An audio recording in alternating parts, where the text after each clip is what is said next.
Generasi emas waktunya generasi muda yang memimpin. Assalamualaikum warahmatullahi wabarakatuh. Perkenalkan, nama saya Raja Fenak Basuki dari SMA Negeri 6 Kota Tangerang Selatan, Dapil Banten 3. Sebagai hasil bonus demografi, Indonesia akan menjadi negara yang tangguh, inklusif, dan mandiri di tahun 2045 mendatang. Kalau aku jadi DPR sekarang, ini cara yang aku lakukan untuk mewujudkan generasi cerdas agar siap mewujudkan Indonesia Emas 2045. Pertama, dengan pemerataan pendidikan berkualitas di bidang akademik maupun non-akademik. Tentu saja, sekolah menjadi tempat utama belajar bagi seluruh siswa-siswi di Indonesia. Nah, dengan meratanya pendidikan di Indonesia, memungkinkan seluruh pelajar Indonesia mendapatkan transfer materi yang sama dan tidak ada kesenjangan antara daerah perkotaan dan daerah 3T, tertinggal, terluar, ataupun terdepan. Kualitas pendidikan yang harus ditingkatkan juga bukan hanya di kurikulumnya saja, tapi juga di guru dan tenaga pendidik yang merupakan aspek penting dalam pendidikan.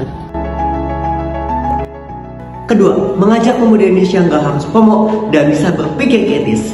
Justru kalau kita pomo, malah memberatkan diri kita sendiri. Kritislah dalam menentukan keputusan dan menyuarakan pendapat. Keren, gak harus ikut sana sini kok. Punya pendirian yang bijak tentu lebih bagus. 3. Mengajak para generasi muda untuk ikut berorganisasi di dalam maupun di luar sekolah. Contohnya adalah Parlemen Remaja. Dengan mengikuti berbagai organisasi, memungkinkan kita untuk belajar jiwa kepemimpinan dan akan lebih paham terhadap orang lain. Nah, hal ini berguna apabila teman-teman semuanya menjadi pemimpin di masa depan, akan menjadi pribadi yang bijaksana dan paham atau tidak egois terhadap orang lain. Selain 3 program tadi, kalau aku jadi DPR, aku harus menjalankan 3 fungsi DPR RI. Fungsi pertama adalah fungsi pengawasan. Contohnya adalah melakukan pengawasan terhadap kurikulum dan pendidikan di Indonesia. Fungsi kedua adalah fungsi legislasi, membuat aturan-aturan atau undang-undang yang relevan di pendidikan Indonesia zaman sekarang. Dan fungsi yang terakhir atau fungsi ketiga adalah fungsi anggaran.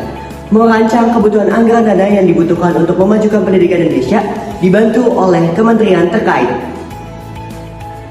Banyak banget yang harus diperbaiki dari generasi muda di Indonesia sekarang ini.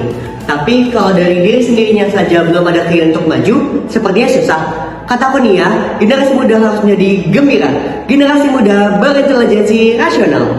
Generasi yang memiliki intelektual dan kecerdasan yang baik di bidangnya masing-masing, tetapi juga memiliki empati terhadap orang lain dan menggunakan hal-hal yang dimilikinya secara positif dan tepat. Ikan tuna disimpan utuh. Sekian dari saya. Wassalamualaikum warahmatullahi wabarakatuh.